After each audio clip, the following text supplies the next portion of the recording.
to that point, President Trump had those whirlwind summits with Putin as well as Zelensky. And his hope was he wanted to wrap this war up. He wanted a ceasefire. He announced the Budapest summit with Putin. He backtracked on that. This is what he said. He said that he canceled it because it didn't feel right to me. It didn't feel like we were going to get to the place we have to get. So I canceled it, but we'll do it in the future.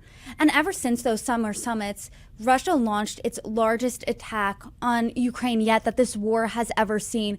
So do you think that Russia is serious about peace, A, and B, do you think Trump realizes, hey, Russia might not be serious about peace at this moment?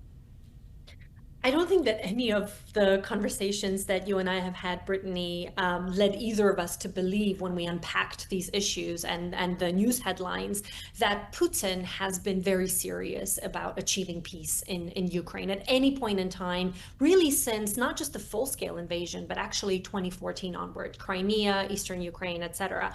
So in that respect, I don't think that he is in any rush at the moment. Yes, the punitive measures, including the latest US sanctions on the two major energy companies in Russia, are going to hurt longer term.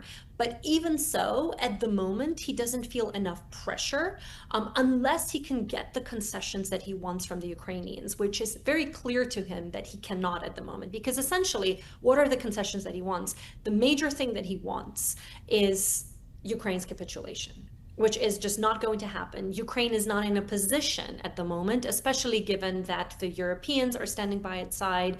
The US and Europe are very much aligned now more than ever under President Trump's second term.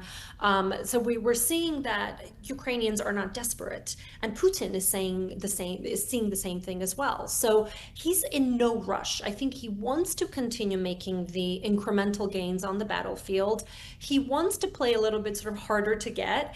And he also understands that without simplifying this, and I certainly don't want to simplify this too much, but even so, the fact that the Nobel Peace Prize was not given to President Trump, I do think that in many ways, this has sort of eased some of the urgency that we were seeing earlier in the year when he was in a rush to have some sort of a ceasefire in place.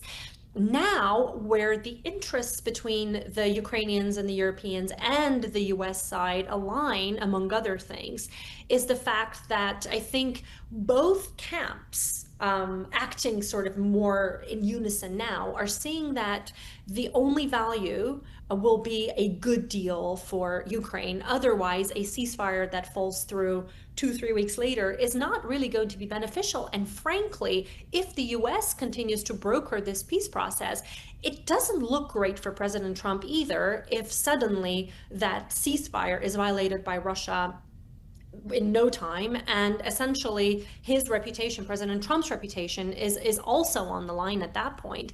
So he wants to be able to get something clearer, and I think the US messaging here is very, very clear for the first time in months. There will need to be real concrete deliverables and a more reasonable Russian position and terms before moving forward at the top leadership level. So the bar for a summit, and more broadly for this ongoing ceasefire/peace process, is much, much higher now than it was even a few months ago.